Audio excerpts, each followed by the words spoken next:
Today on Homeworthy, we're visiting the island of Barbados, where we'll meet interior designer Sophie Domenge for a look inside her gorgeous home overlooking the tropical treetops. The home was built in 1985 by Sophie's father, Morrison, who is a renowned architect on the island. Using local materials, the home's unique design has become one with nature as its living spaces directly open up to the lush surroundings. Inside, Sophie has taken an effortless approach to decorating, layering crisp linens with cheerful bursts of red holiday decor. She shows us her stunning gardens before her husband, Stephan, shares a festive cocktail recipe that is sure to keep spirits merry and bright. Enjoy! Hi, Homeworthy. My name is Sophie, and welcome to my home on the beautiful island of Barbados. I can't wait to show you how I've decorated for Christmas. Please come in.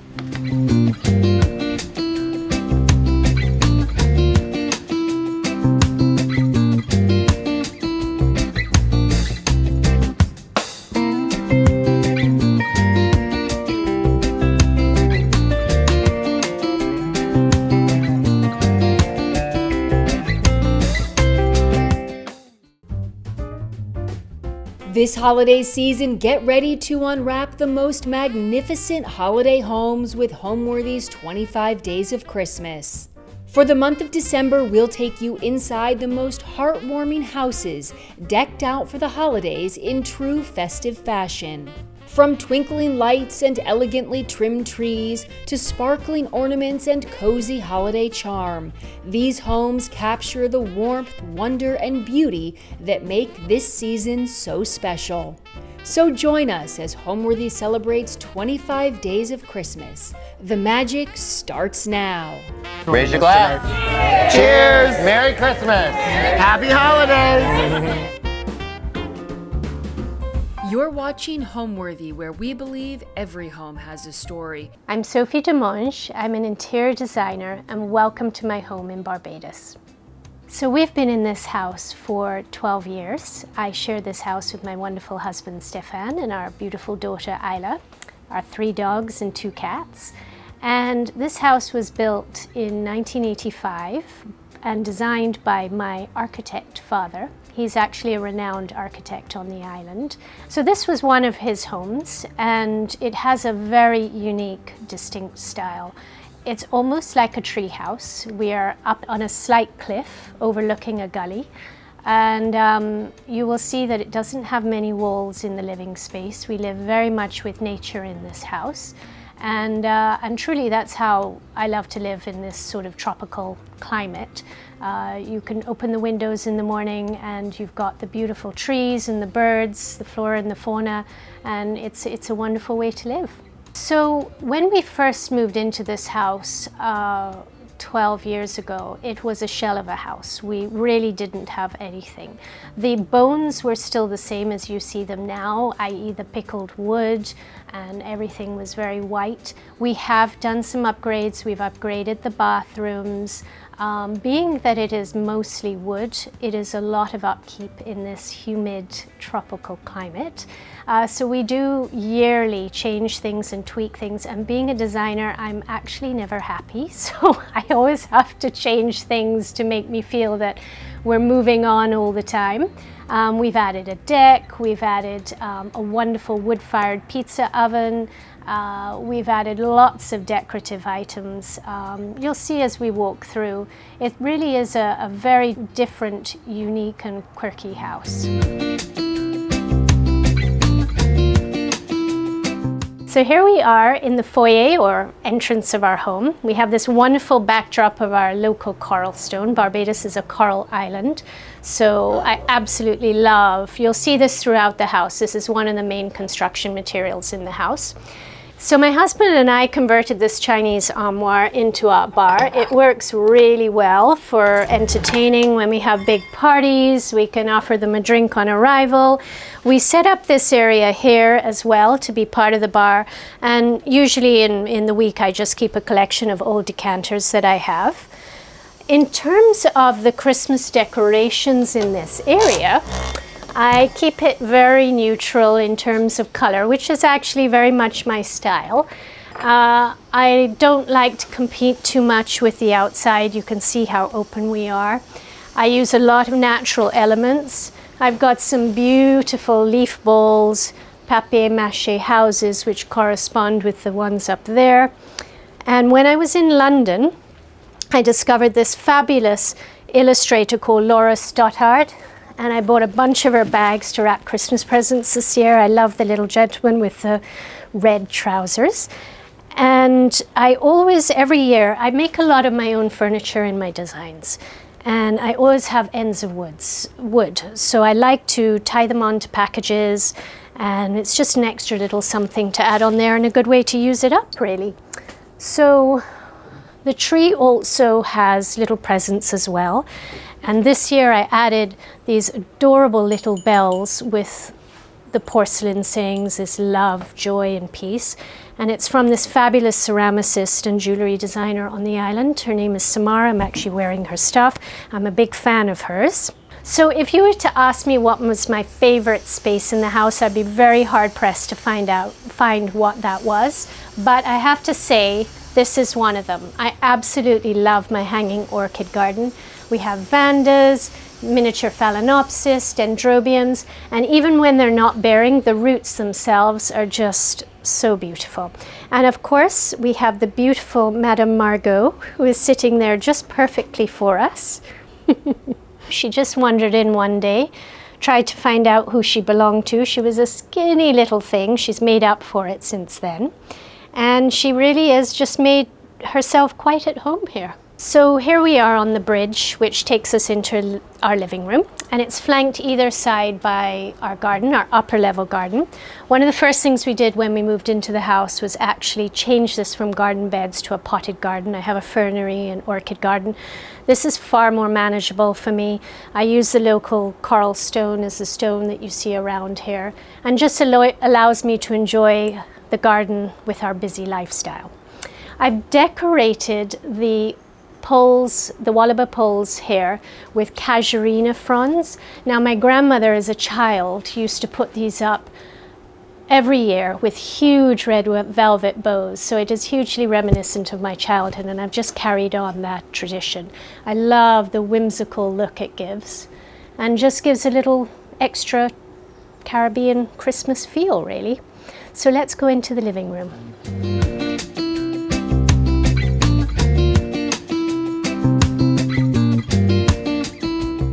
We are in our living room. It is a very unusual living room in that it is a U shape. It is anchored around this incredible coral stone staircase. My father loved to get the stone from the quarry in these irregular shapes, and I just think, honestly, it's a piece of art on its own. The other main thing of this house, construction element, are these beautiful poles. They're actually Wallaby wood, and that is native to Guyana. And you will see them all throughout the Caribbean used as utility poles. They're so beautifully straight, and it was really very much part of my father's signature style to use this in his design. So I want to also point out my fabulous husband's artwork. We've actually started to make artwork for my interior design projects with local palms, banana leaves, ferns, and he digitally draws them and changes the color to suit the palette and so on. So I'm really enjoying using his work. These tree stump stools are actually from a tree that was felled in our gully, so it's kind of meaningful that we use them here. They work perfectly as coffee tables. I had a whole set of them I used in jobs as well, so they came in handy. These animal heads are from Morocco. We had a wonderful holiday there probably about 4 or 5 years ago, and how I didn't come back with 10 suitcases, I don't know, but I came back with 2. And since then I've been collecting them, and I found the perfect spot, and I just love at Christmas time how they have their little Santa hats. The rest of the decorations in here are now, we've turned into red and white, really because that was my childhood color, and I just think nothing evokes Christmas more than red. So it's wonderful. Usually my palette in here is very neutral, so it's lovely to have this splash of color at this time of year, really. So we've split this living room into 3 sections. We have a lovely seating area here, and then I created a second seating area here where I made these simple white poofs that can move around, and if we have bigger parties, and they can just adjust with whatever we're hosting. In lieu of poinsettia, I use anthuriums. They grow very well here in this tropical climate, and I put them in a beautiful silver-plated wine cooler, which I've had for many years, and that has had a lot of wine in it as well. I wanted to point out to you these incredible marble vessels. It's actually a bit of history in these. I have a collection of them, and usually they're all on the table with beautiful seed pods. In the very old days, in the absence of running water, we used to have big coral drip stones, and that was how the water was naturally filtered. It's like a big coral pot. It would filter naturally through the coral stone into these marble pots, and you would have relatively cooler water, being that it was in marble drinking water. So they're very, very old, and whenever I see them come up in auctions, I always try to get them. I've used a couple in jobs as sinks. I've cored a hole, and they just bring another layer and element. So you will notice that our living room is completely open. We can actually close these doors, but we never do.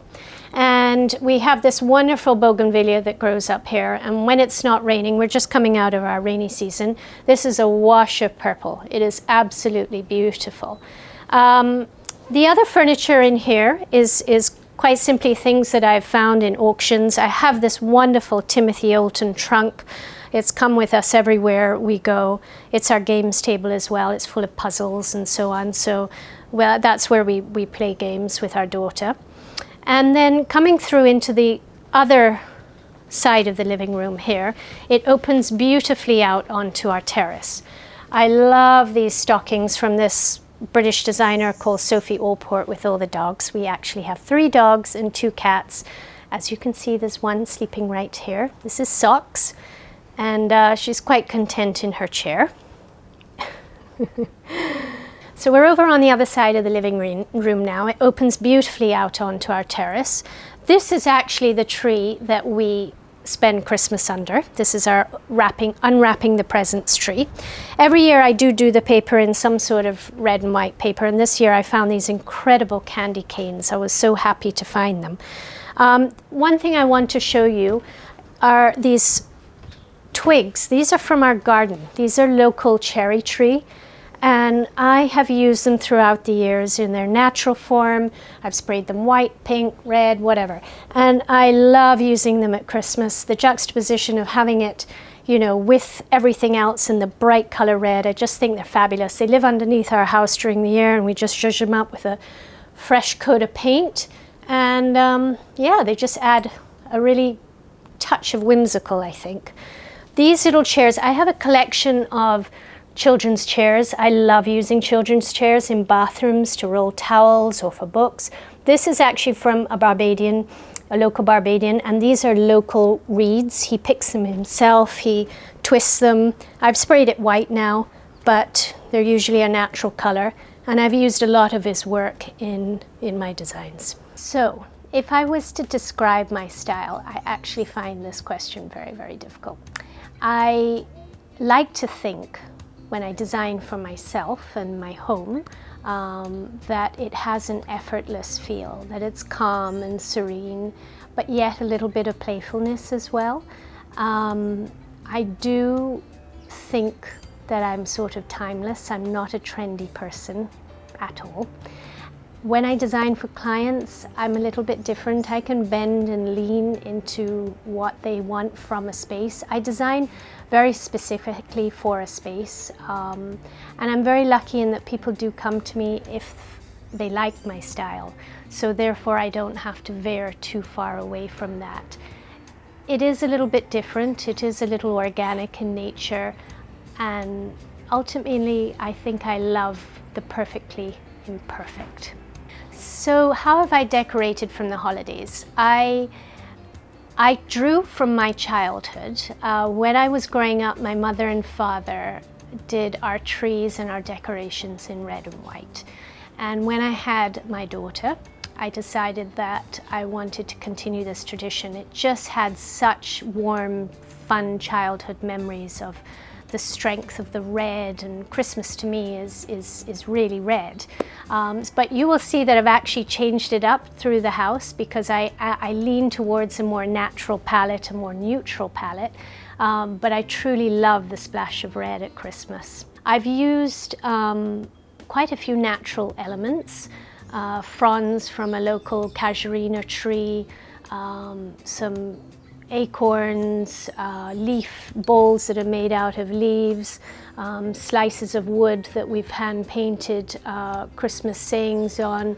I do tend to lean towards the more natural, organic look, but in this room especially, it definitely has a good strength of red and a good Christmas feel, really. So now we're going to go and have a look at our small but perfectly formed kitchen. Come through.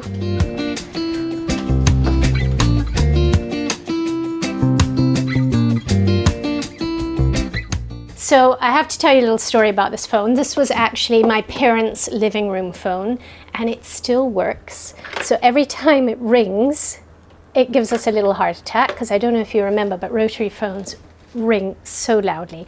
And when my daughter was small, her and her friends, I hadn't even thought to explain to them what it was. And they asked what it was, and they were absolutely fixated at how you use the dial. So it is a great memory. I love that it lives here now, and I love that it actually works. I'm going to show you these menus now. I have a few of them around the house. And my parents in the 70s had a very cool restaurant called Dolly's. I'm actually a bit sad because I put the menus in frames and they've faded terribly, and I'm going to get them restored, but they were handwritten every night by my parents. Mainly because in those days, in the 70s, you really had to use what was available, you know, in the market that day. But we saved the ones that were signed by famous people, and this one was signed by Mick Jagger, and it actually says, "Thank you for a full tummy, Mick Jagger, P.S. burp." So it always gives me a little bit of a chuckle.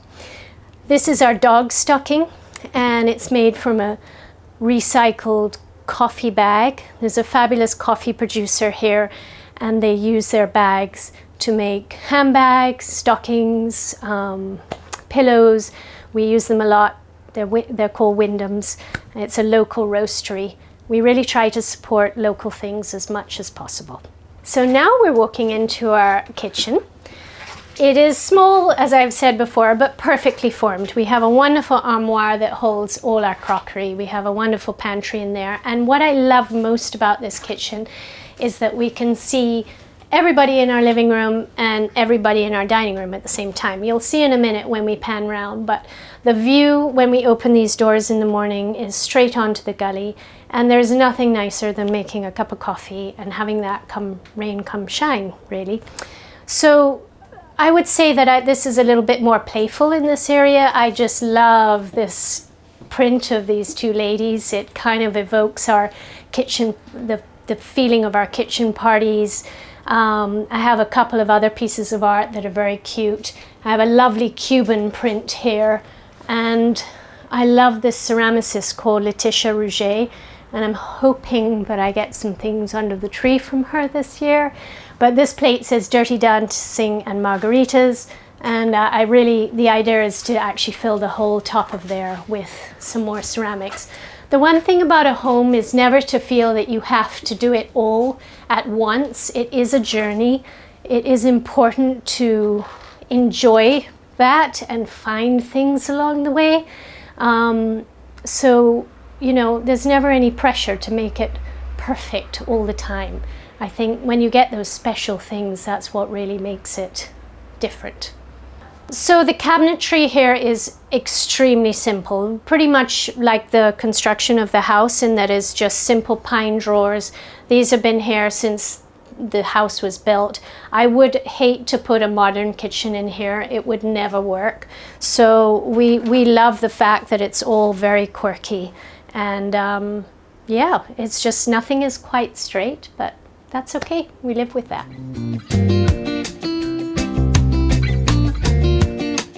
So now we are in our outdoor-indoor dining room. This space is actually wonderful when it's pouring with rain. It creates this wonderful little cocoon, and cools us off as well. How you see I've done the dining room table is pretty much how we would have it on Christmas night. And I've actually transitioned back into the natural organic elements, although I have a bit more glitter and a bit more bling for our Christmas dinner. One thing to note here, you can see I've used the same casuarina around the edges here, but this is actually casuarina wood in a larger form. And I just love these little discs. I simply sliced a log, hand painted peace, Noel, love, joy, and it just adds a little something. These are oranges right here from this tree, and we make marmalade with this at Christmas, and I also glitter them. I have to do it every year because unfortunately in the humidity they don't last. And I also decorate the table with the oranges. We haven't got there yet, but we will do that. The tree is very simple. I like to keep it simple. There's a lot going on with the gully. And okay, so to tell you a little bit about our decor on the table, I love these crackers from Nancy and Betty. They do the best Christmas crackers. I found these acorns this year from Zara, and I absolutely love the element that they bring to the table. Normally I do the tree actually with fronds of the Christmas tree, but I just think the acorns look so beautiful. We simply have some Indian beaded mats, white linen napkins, and a mixture of old and new glassware. And then I was very happy just recently. I've been looking for so long for sterling silver plain old forks, because I had the bone handled knives for many years, and I found them about 3 weeks ago. So Christmas will be complete. We have our traditional Christmas dinner with turkey and ham. We do throw in a couple of Caribbean dishes like jug jug, which is a dish made from peas and ham. Pumpkin fritters we have as well. But normally we keep it fairly simple and traditional. So on the other side of our dining room terrace, we have our open terrace. We spend a lot of time out here. Come 5 o'clock, the bats come out, the birds go to sleep, and you will see if you pan over that we're on top of a wonderful gully.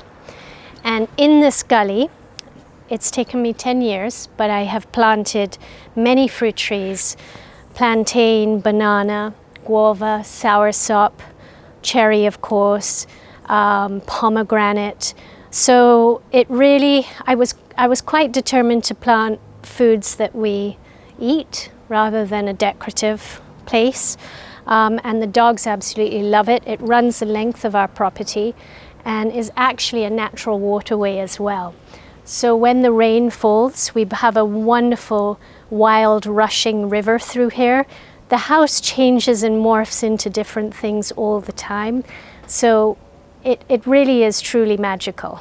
Living in Barbados is truly wonderful. I feel so blessed. I was born here and spent a lot of time in the UK and came back and moved here with my husband in 2004. Living in the Caribbean is always interesting, and living also with such an open house, you have to not be afraid of bugs, that's for sure. And you have to be quite comfortable with the heat and the humidity. The humidity really plays a big part in wear and tear on our houses here and our fabrics. And so you have to be very mindful in designing that. You have to think of function very much and the longevity. Things here do get quite beaten up with the weather. So when I'm designing houses that are especially by the sea, using very good paintings or very good artwork, you have to bear in mind that they will have a lifespan much shorter than you would in a conventional home. I say the one thing that is really great about designing in the tropics is that you can really have fun with bringing the outdoors in. You can use, so many elements that just make you feel that you live in the tropics. So let's head back inside. I have so much more to show you.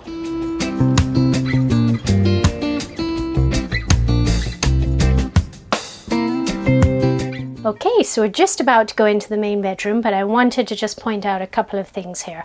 So this happens to be the area where I put my handbag and things that I'm doing, but it's also the area that I change all the time. I put here little mementos from an art exhibition or old photographs of a recent trip, and I've sort of tweaked it to be a little bit Christmassy. But I wanted to tell you this wonderful story. This is actually my grandmother and her cousin, and this was the last boat to leave England and arrive in New York. And the photographers from the local newspapers were shouting at them, "More leg, ladies, more leg." So you can see that the skirts are slightly above the knee, and it is just actually the most fantastic image. I love it. So, and a few other things here. These are sort of like photos, pictures that I've got from the south of France. This is a nod to my French husband, who is from Paris. And really, it's just a very sentimental area. And I think it's always nice in your home to have things that, mean a lot to you. So here we are in the main bedroom. And this is a very interesting shape. It's an octagon, and it's flanked either side by two wonderful windows. We wake up very early in the Caribbean. It's cooler in the morning, so I don't have blackout curtains. I love the natural light in the morning. So it's just wonderful to have these soft, wispy linen curtains. This, of course, is a very sentimental, personal area. I have a collection of crystals. I have old photographs. Things that were on my grandmother's dressing table. So it really is a lovely, lovely sanctuary. We do have to talk about the elephant in the room, which is my gigantic TV. Now, nobody really sees this room, but of course now all of you have seen it. And I'm not apologizing for my TV, because I truly love lying in bed and watching a movie. So I wouldn't necessarily put such a big TV in one of my jobs, but for me, it works. I also put in 2 little trees this year, and because you were coming. And I don't know if I could ever live without these trees now. They are truly lovely at night. So I made the furniture. In fact, I make a lot of my furniture for projects. I just think it's so wonderful to have things that are bespoke, that fit, perfectly in the right place. This is old reclaimed 100-year-old pine, and it's just patinaed. This one's much lighter than that one. And I love the look of that in this place. It had to be something quite simple to be able to work in this very unusual shape of a room. This is my parents' dressing table, so I love that I now have got it. And on here I have a picture of our wedding picture, and it's not your typical wedding, I'll have to tell you. My husband and I were having dinner with my father here in this house, and his visa was running out, and my father just casually said, "Well, you'll have to get married." And the two of us almost choked, went to bed that night, and decided that we would get married 3 days later. So his parents were due to come to Barbados and see where their son was living. And they got off the flight, and we were like, "Well, sorry to tell you, but we are getting married in 3 days." So we had the most simple, beautiful garden wedding. It was the first time my parents had been together in 20 years. So it was my parents, their parents, my 2 best friends, and it was the best decision I ever made. So I've used the same wood that I used in the chest of drawers into the frame. I love this quote by Emerson, and I do try to live by it. I'm not sure I succeed, but I do try. The linens are from Serena and Lily, and I absolutely love that shop. They work really well with our tropical setting. So we have our main bathroom here. It has a wonderful Indian vessel sink. marble floor and walls, and I really just decorate it with lots of natural orchids or ferns or so on. I love to be immersed with the flowers in the bathroom. You'll see that we have this outdoor area here, so yeah, it truly means you're sort of showering with nature, which is lovely. Christmas is my favorite time of year. It is just when we all get together as a family. We can all just detach from our crazy lives. We can have a moment together. For many years now, we have done a lovely Christmas Eve party, and we have friends and family and maybe people that are here on holiday that have nowhere to go, and we know them for many years. They come every year, and it is just truly a time to get together and share. I also have to say, I can't deny that I love the decorating part, and I also do decorating for a client, and so I really would have to love it by doing all of that. It's just a wonderful time of year to come together, reflect on what you've done during the year, and also to have a time that you can truly enjoy your home, have a few days to reset. Okay, let's go to the guest bedroom now.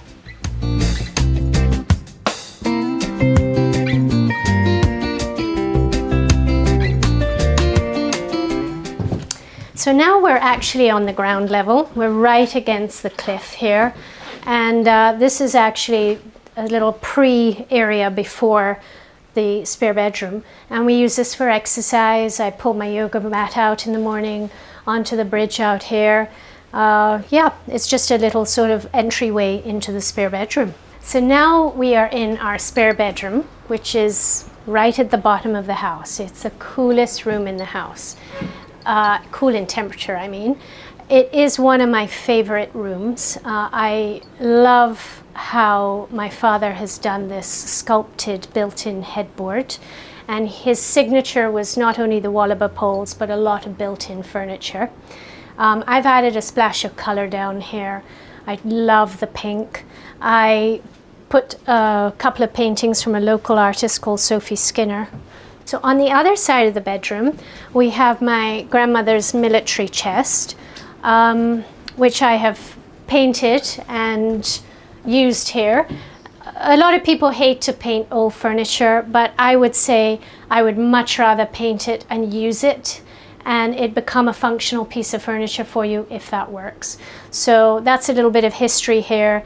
Love the artwork, love the color, and of course when you're lying in bed you have this incredible view of the gully. So off of the bedroom we have this wonderful terrace. I love this hanging chair. I do actually spend quite a bit of time there. One of the things to show you is this coffee table. It may look pretty rustic, which it is. It's actually the first front door of my parents' first home. My mother had it in the garage for years. It just came out of the garage with, you can see the different layers of paint that were used. And again, another meaningful thing, I simply just stuck it on some simple horses. Absolutely love the story that that tells. This is a very old piece of raw silk. I only really put it out when people come and stay, trying to preserve the life of it. Love it. Can't really find anything like that anymore. The other thing to note here is this ficus ivy that grows up, and it's like lace. It's just so pretty. Adds a little something. And these are actually the oranges that I was showing you upstairs, and soon they will be tall enough that we can actually reach out and pick them straight from here. I actually did not start out in interior design. When I was 17, I really wanted to do it, and my father is an architect, and he actually didn't want me to do that. So I went to university and did what I thought I was going to do and come back working in the hospitality industry in Barbados. I ended up doing that in London. and meeting my wonderful French husband in London, we came back and we opened a really cool little bistro called Scarlet, which was all red, and was really the first of its kind on the island. It was the first restaurant that was very funky, avant-garde, air-conditioned, and not on the sea. So we did this for 15 years, and whilst doing that, I tentatively dipped my toe in the water of interior design. I had a wonderful friend who had a house that she couldn't sell, and she asked me if I would stage it for her. So I did this on a tiny budget, and it sold straight away. So we had just a knock-on effect after that. I had clients word of mouth, and it has just been the most fantastic 10-year journey, a very steep learning curve. I have a wonderful team of draftsmen. I have a wonderful assistant. My husband and I work together. So it has been truly the most wonderful journey of discovering my true artistic skill. I knew I was really born to do this. I feel at home when I'm designing. I can see very well spaces and what should be in there. And so it has been the most wonderful pivot and career change in my 40s. And I would recommend anybody, if they were thinking of switching careers, to just have the confidence to do that, because it has changed my life tremendously. So from here, if you remember, I told you on the bridge we have this potted garden. We're going to take a walk out there, which will take us to the pool and our pool garden, our herb garden, and our pool kitchen. Come with me.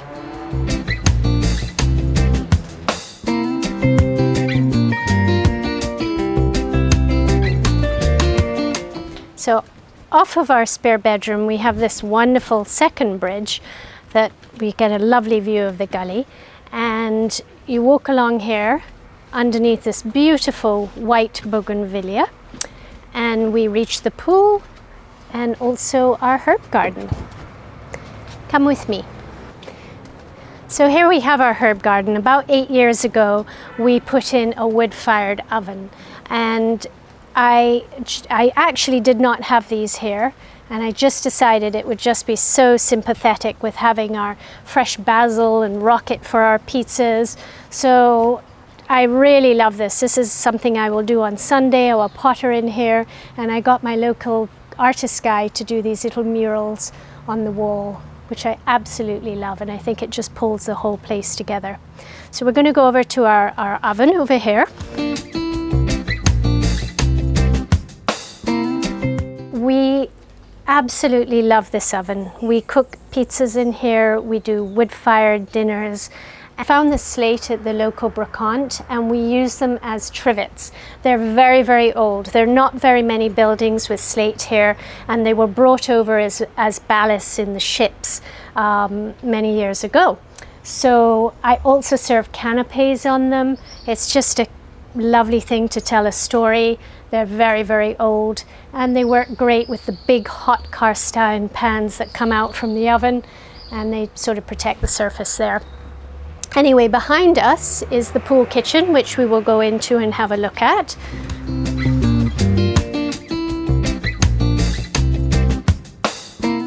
Here we are in our pool kitchen.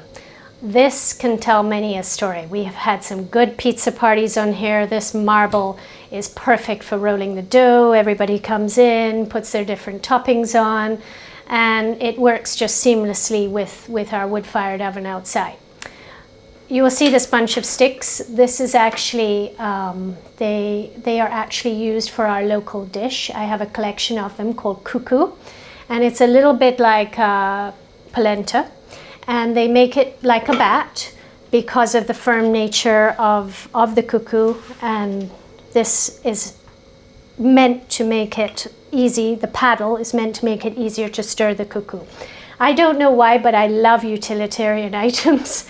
They really appeal to me. So that's another little bit of history, and I collect them whenever I see them at local auctions and so on. Typical of my father, the beautiful Wallaby pole coming through here, which makes displaying and functional items so handy. Our pizza peels, the same cast iron pans that I was telling you about that we use in the wood-fired oven. And then everything is quite simply on display. So it's a lovely kitchen to work in. We've had some fun times in here. This is my grandmother's old copper pot, and I remember as a child her cooking from it. I have to tell you, I don't know how she did it. It absolutely weighs a ton. So now it just permanently stays as a piece of decoration. And the rest is just very functional. We use all these cast iron dishes, as I said, and all our dishes are what we use when we entertain and have parties. So if you remember, I told you a little bit about the oranges upstairs. So these are the oranges that grow on our trees just down below in the gully. And this is the finished product of the marmalade that we make every year to give as presents. So we're by our pool, obviously. My father was another one of his signature with these very irregular shaped pools. Again, it fits so well with the organic nature of the house. I love how it just fits in here, and the pool dining room sits right against it. And it's beautiful come rain or shine, because when it rains, the rain pours off the roof into the pool. So when you're having dinner there, it creates just another element. Anyway, I want to show you a little bit of the garden. I do work quite hard at my garden, even though it is quite small on this upper level. Come through, let's have a look.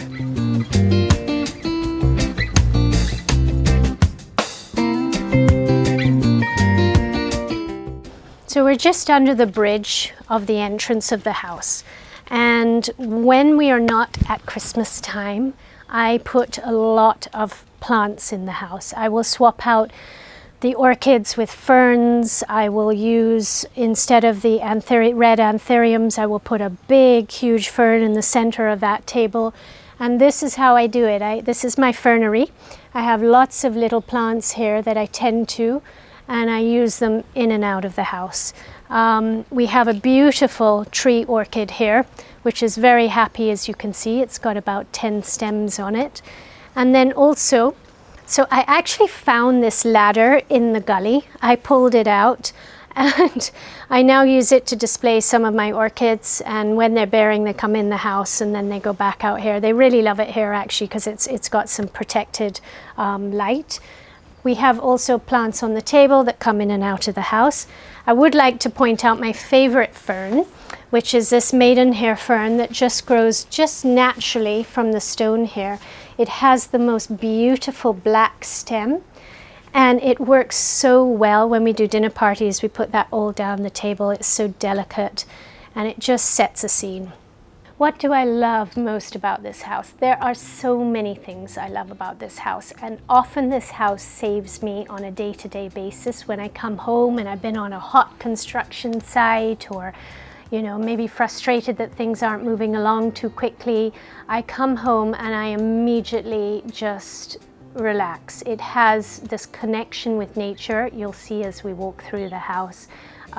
It just immediately calms you. The fact that you have all these natural elements, you'll see the coral stone, the wallaby poles, the pickled pine, they're all very natural calming elements. So I think probably there are many different areas as well of this house that are wonderful to have moments in. Maybe I'll have a cup of tea on an afternoon down by the pool or on the terrace downstairs. There truly are some. My father was very good at creating special places. He never did a box. There were always little nooks and crannies and moments when you walk around that you just discover. I mean, some people come to this house 2 or 3 times and they still get lost. It's like a little rabbit warren, and it's truly unique and very special. Home to me is a peace, a calm, and a feeling of good energy.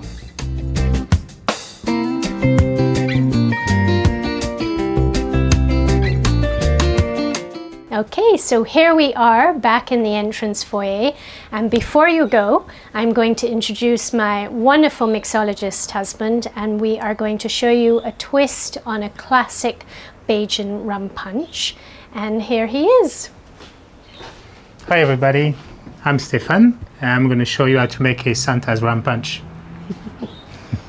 So Santa's rum punch is a take on the Bajan rum punch with a little holiday twist. So it's made of 2 parts of Bajan brown rum, 1 part fresh lime juice, 1 part simple syrup, and 1 part water and a few drops of Angostura. Now the Christmas magic in this drink happens in the simple syrup, which I infused with these spices. I used fresh ginger, bay leaf, cinnamon, fresh nutmeg and clove. And I added a little twist by using sorrel syrup. Now sorrel is a flower from the hibiscus family, and Barbadians make a fantastic drinks around Christmas. So I'm going to show you. It's a very simple cocktail to make. First you fill up your glass with ice.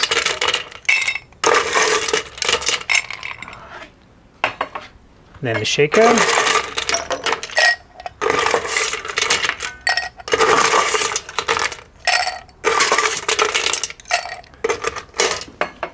So we said 2 parts Bajan brown rum,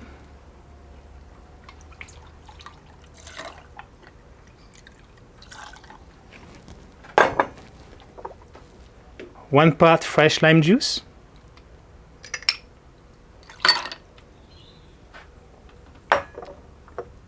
1 part of this spiced infused simple syrup,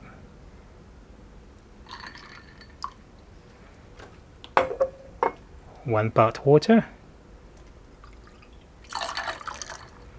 a few drops of Angostura bitters,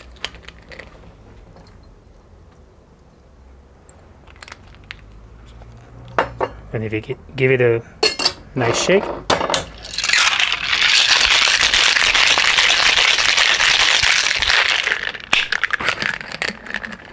Strain it in the glass.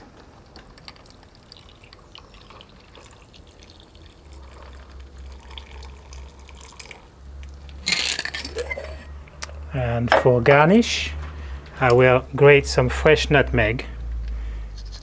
It gives it a little snowy effect. And drop a dehydrated slice of orange from the garden.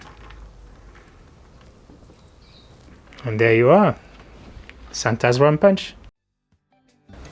And one for my beautiful wife, of course. Thank you. Thank you, Homeworthy. Happy holidays and cheers. Cheers. Happy holiday. Thanks for watching. Be sure to go to homeworthy.com for exclusive content, shopping guides, and so much more.